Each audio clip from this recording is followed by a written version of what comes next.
The fluorescent lights hummed overhead as I pushed the mail cart down the sterile hallway of Meridian Tech's executive floor. My hands, which once wrote code that powered Fortune 500 companies, now sorted through interdepartmental memos and junk mail. 15 years of dedication reduced to this, the vindictive punishment of a man who felt threatened by what he couldn't understand. "Morning, Diana," Marcus Wright, our newly appointed CEO, called out with fake cheerfulness as I passed his corner office. "Those quarterly reports better be properly sorted this time." I didn't look up. I didn't give him the satisfaction of seeing my face. Instead, I kept pushing my cart, letting the squeaking wheel punctuate the silence. Behind me, I heard his smug chuckle, the sound of a man who thought he'd won. What Marcus didn't know, what none of them knew, was that every mail delivery to the executive floor was also an opportunity. Each squeaky roll of my cart past their offices was another chance to observe, to listen, to gather intelligence that would prove invaluable in the months to come. Because while they saw a demoted senior developer pushing mail, I saw something else entirely. The final pieces of a plan 5 years in the making. It had started long before Marcus arrived with his MBA and his buzzwords about corporate restructuring. Back when I was still leading Meridian's core development team, I'd seen the signs. The slow erosion of innovation, the gradual shift towards short-term profits over long-term stability. I'd watched good people get pushed out, replaced by yes-men who knew how to talk about technology, but not how to build it. So I'd started planning, not out of revenge. Revenge is too simple, too emotional. No, I'd started planning because I saw an opportunity. While Meridian's leadership focused on quarterly earnings and stock buybacks, I focused on the future. "Ms. Walker," a quiet voice called out. I turned to see James, one of my former junior developers, looking uncomfortable in his newly pressed suit. I'm sorry about what happened. The demotion. It wasn't right." I smiled softly. James was one of the good ones. "Everything happens for a reason," I said, continuing my rounds. He had no idea how true those words were. 5 years ago, while still heading the development team, I'd started working on something in my spare time. A new kind of system architecture, one that could revolutionize how enterprise software handles data processing and security. Meridian's board had dismissed it as too experimental when I'd presented it. Marcus's predecessor had patted my head and told me to focus on realistic goals. So I did exactly that. I focused on building something of my own. The irony was delicious. Every day they forced me to spend in the mailroom was another day I could observe their operations without suspicion. Every degrading comment about my new role was another reminder of why I'd chosen to keep my startup, Nova Systems, completely secret from everyone at Meridian. As I pushed my cart into the break room, I overheard 2 executives talking in hushed tones. "The board's getting nervous," one whispered. "The new cloud platform isn't performing as promised. We're losing clients." "Marcus says he's got it under control," the other replied, not sounding convinced. I suppressed a smile. Of course the platform wasn't performing. They'd gutted the original architecture, my architecture, and replaced it with a flashy but fundamentally flawed system. What they didn't realize was that their biggest clients were already quietly talking to Nova Systems about an alternative. My phone buzzed in my pocket. A message from Kate, my co-founder at Nova. "Final paperwork filed. IPO announcement set for tomorrow morning. You ready?" I glanced at my reflection in the break room window. The woman staring back at me didn't look like a typical tech founder. No designer clothes, No power suits. Just simple slacks and a button-up shirt. Graying hair pulled back in a practical bun. Exactly how they expected their mailroom lady to look. "Ready?" I typed back. "See you at the office tonight." The office was a converted warehouse in the industrial district, where for the past 5 years, I'd been building something that would make Meridian's technology look like a flip phone in the age of smartphones. While they'd been forcing me into irrelevance, I'd been quietly assembling a team of the best developers in the industry. Many of them former Meridian employees who'd been similarly pushed aside. We hadn't just built a better system, we built the future. As I finished my morning mail rounds, Marcus stepped out of his office, straightening his expensive tie. "Diana," he called out, that same condescending smile on his face. "Since you're heading to the lobby anyway, be a dear and pick up my dry cleaning, would you?" I nodded politely. "Of course, Mr. Wright." He turned to walk away, then paused. "You know, I never understood why you stayed after the demotion. Most people would have quit." I looked at him directly for the first time that day. "I believe in seeing things through to the end, Mr. Wright." He laughed, that sharp, dismissive sound I'd grown so familiar with. "The end? Diana, this is your end. This is what loyalty gets you in the real world. The sooner you accept that, the happier you'll be." I watched him walk away, his Italian leather shoes clicking against the polished floor. In less than 24 hours, those same shoes would probably scuff that same floor as he ran from reporter to reporter, trying to explain how his company's obsolete senior developer had just become his biggest competitor. That evening, as I left Meridian's offices for what I knew would be the last time, I took one final look at the building I'd called home for 15 years. The security guard gave me a sympathetic smile as I walked out. The same smile I'd been getting since my demotion 3 months ago. "Good night, Ms. Walker," he called out. "See you tomorrow?"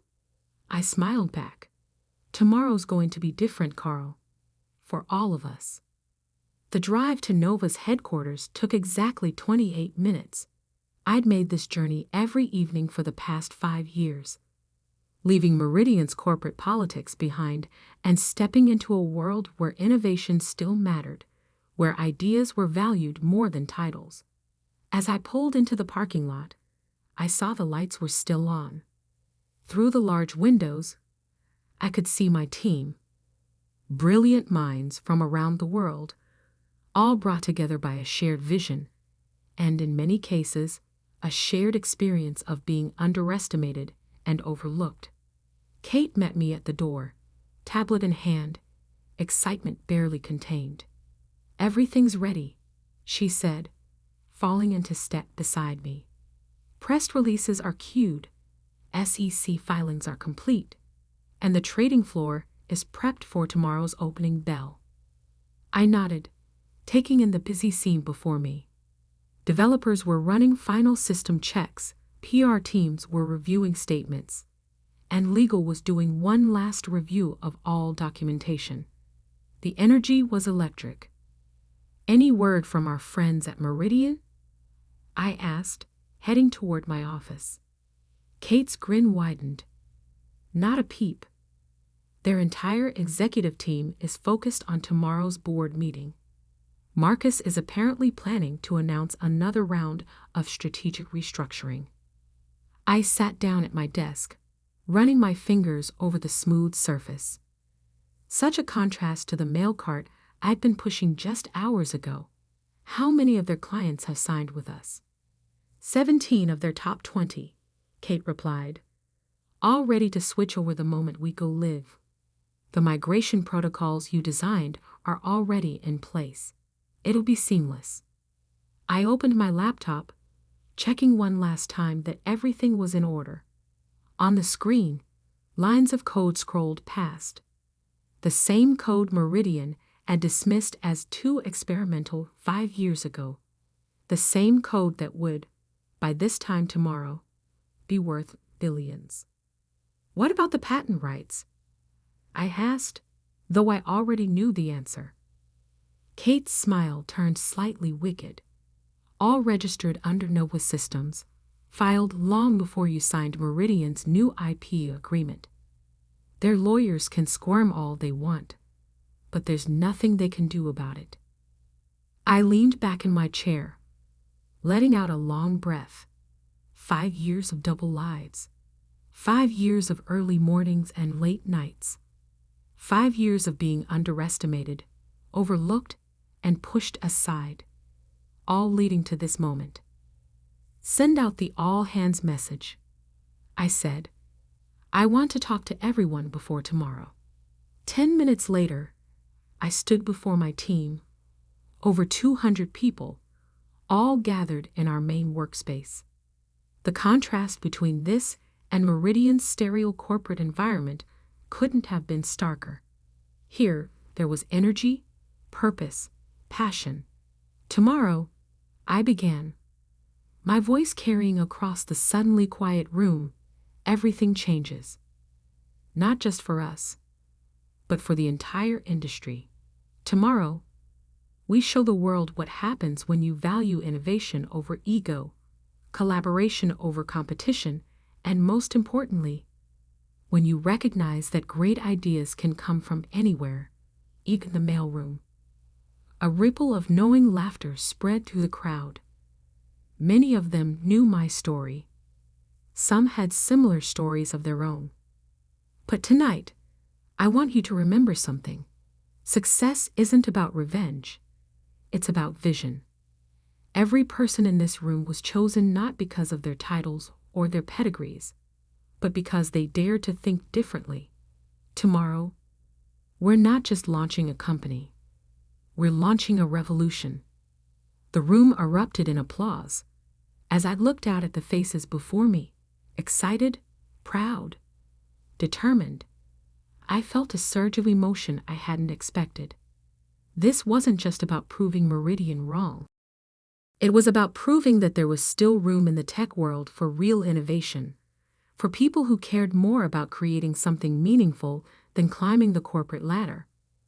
Later that night, as the last of the team headed home, Kate found me still in my office, staring out at the city lights. "Second thoughts?" she asked, leaning against the doorframe. I shook my head, just thinking about tomorrow. About Marcus's face when he realizes who really owns the technology that could save his company. Are you going to take his call when it comes? Oh, it won't be just his call, I said, turning to face her. By noon tomorrow, every major tech company in the country will be calling. And for the first time in my career, I'll be the one deciding who gets to be heard. Kate nodded, understanding in her eyes. Get some sleep, Diana. Tomorrow's going to be a long day. As I gathered my things to leave, I caught my reflection again in the window. The same practical clothes, the same simple hairstyle. But the woman looking back at me now stood differently. Shoulders straight, head high, eyes clear. Tomorrow, the world would know what Marcus Wright and the entire Meridian executive team had failed to see. That sometimes the most dangerous person in the room isn't the one making the most noise, but the quiet one in the corner, watching, learning, and building something that would change everything. I took one last look at the Nova Systems logo glowing on the wall. My real legacy, not the mail cart they tried to reduce me to. Tomorrow would be different indeed. But first, I had one last piece of mail to deliver. Morning light streamed through the windows of my penthouse apartment as I sipped my coffee, watching CNBC's pre-market coverage. For the first time in 15 years, I wasn't heading to Meridian's offices. No mail cart. No squeaky wheels. No Marcus Wright's condescending smile.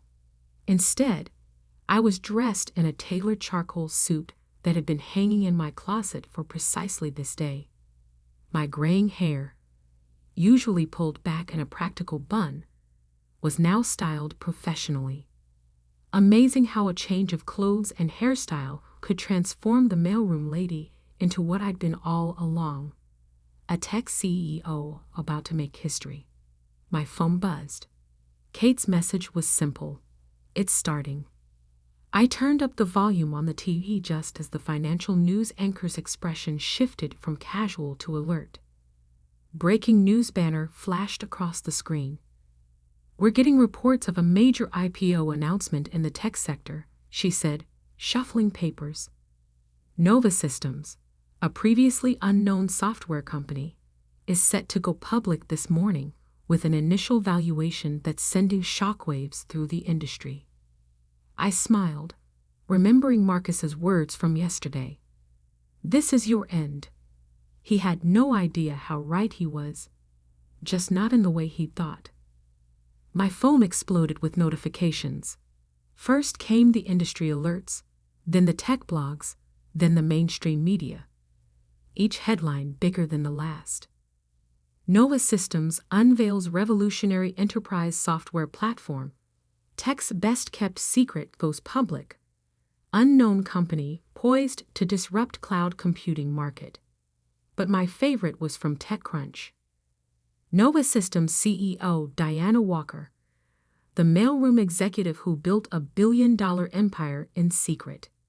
At 8:15 a.m., exactly when Meridian's executive team would be gathering for their morning meeting, my phone rang.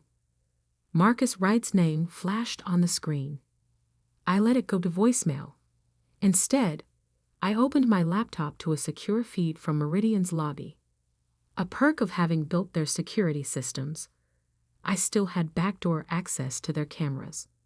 The scene was chaos. Reporters were flooding the entrance, all hoping to get a comment about Nova Systems, about me, about the technology that Meridian had dismissed years ago. Through the feed, I watched Marcus arrive, his usual swagger replaced by barely contained panic. He was already on his phone, likely trying my number again. The security guard, Carl, stopped him to say something. I couldn't hear the words, but I could read Carl's lips. Ms. Walker won't be coming in today. Kate arrived at my apartment at 8:45 a.m., practically bouncing with energy. The stock opens in 45 minutes, she announced, setting up her laptop. The trading floor is insane.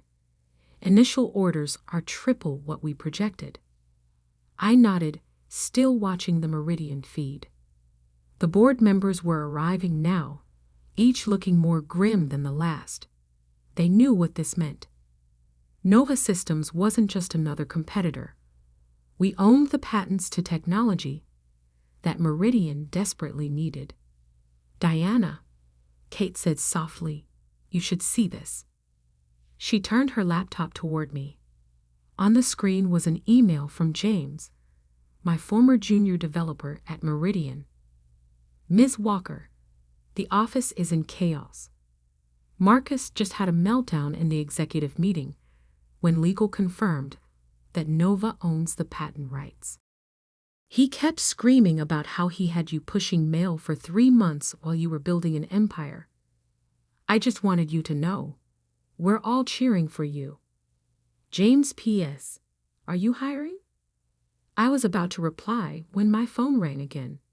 This time, it was Meridian's board chairman, Theodore Mills. Unlike Marcus's calls, this one I would answer. Good morning, Ted, I said calmly. Diana. His voice was tight, controlled.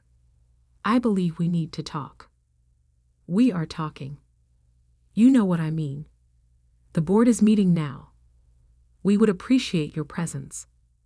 I let the silence stretch for a moment. The same board that approved my demotion to mailroom clerk. That was a regrettable decision.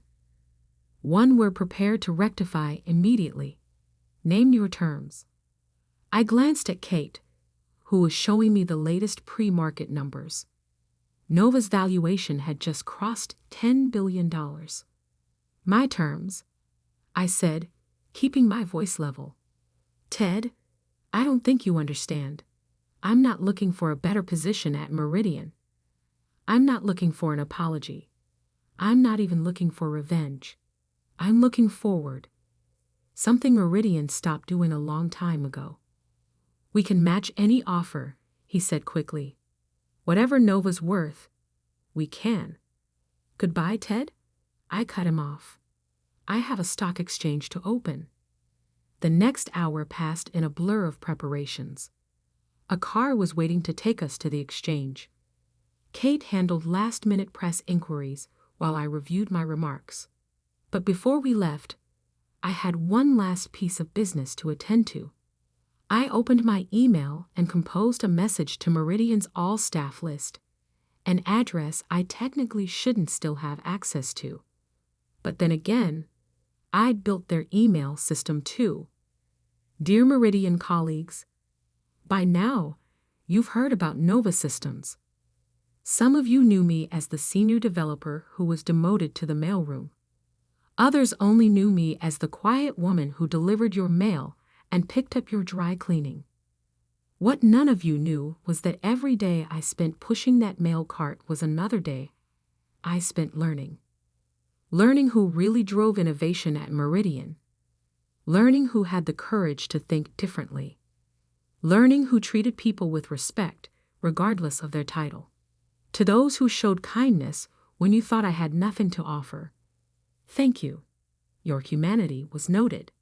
To those who took pleasure in reminding me of my place, thank you as well. Your arrogance was equally noted. Nova Systems is now accepting applications. We hire based on talent, creativity, and character, not titles or pedigrees. You know where to find us. Warmest regards, Diana Walker, CEO, Nova Systems. I hit send just as Kate announced it was time to leave. In the car, watching the city speed by, I thought about how different this commute was from my usual morning drive to Meridian. Same streets, same traffic, but everything had changed. At the stock exchange, the energy was electric. Photographers called my name, a name none of them had known yesterday. Reporters shouted questions. Through it all, I maintained the same calm demeanor that had served me so well in the mailroom. As we approached the opening bell, Kate squeezed my hand. Ready to make history? I nodded, thinking about the long road that had led here. The late nights coding while others slept. The quiet recruitment of talented developers who'd been overlooked. The careful planning and perfect patience. The bell rang. Nova Systems was officially public. Within minutes, the stock price had doubled. By lunch, it had tripled. Every news channel was running the story, not just about Nova's revolutionary technology, but about its unconventional CEO, the mailroom executive, the patient revolutionary. Back at Meridian, Marcus Wright was discovering exactly what it meant to underestimate the wrong person. Their stock was plummeting as investors realized that their core technology was obsolete compared to Nova's platform, the same platform he'd had me pushing mail past every day. My phone buzzed with a text from Carl, the security guard. Mr. Wright just left the building. He was carrying a box. Guess someone else will be delivering the mail now. I smiled, but not out of satisfaction at Marcus's downfall. I smiled because this wasn't the end of the story. It was just the beginning. That evening, after the interviews and celebrations, I returned to Nova's headquarters. The team was still there, watching the news coverage, cheering every headline. But I headed straight to my office, where a package waited on my desk. Inside was a mail cart name tag, my old one from Meridian. Under it was a note from Kate, "Never forget where we started." I pinned the name tag to my office wall, right next to Nova's first patent filing. A reminder that success isn't about where you sit in an office. It's about what you build when no one's watching. My phone buzzed one last time. A message from James. Just submitted my resignation at Meridian. Along with half the development team. Your email inspired us. Hope that application portal is ready. I looked out at my team. Brilliant minds who'd believed in the vision when it was just an idea scratched out in a notebook. Tomorrow, we begin expanding, bringing in more talented people who'd been overlooked, underestimated, pushed aside. We'd build something even bigger. Because that's what happens when you take someone with vision and try to make them invisible. They don't disappear. They build empires in the shadows. They change the game while you're busy playing politics. And when they finally step into the light, they don't just claim a seat at the table. They build a bigger table. As the city lights twinkled outside my window, I thought about tomorrow's mail delivery at Meridian. Someone else would push that squeaky cart down those halls now. But they'd be walking past empty offices, their former occupants now racing to update their resumes, hoping to find a place at Nova Systems. I opened my laptop one last time that night, checking Nova's closing stock price. The number made me smile, not for its size, but for what it represented. Every digit was a validation of a simple truth. True power isn't in a title or an office. It's in the quiet certainty that comes from knowing exactly who you are and what you're capable of. Marcus had told me to know my place. Well, now everyone knew exactly where that place was, at the helm of the company that had just disrupted the entire industry. Not bad for a mailroom clerk.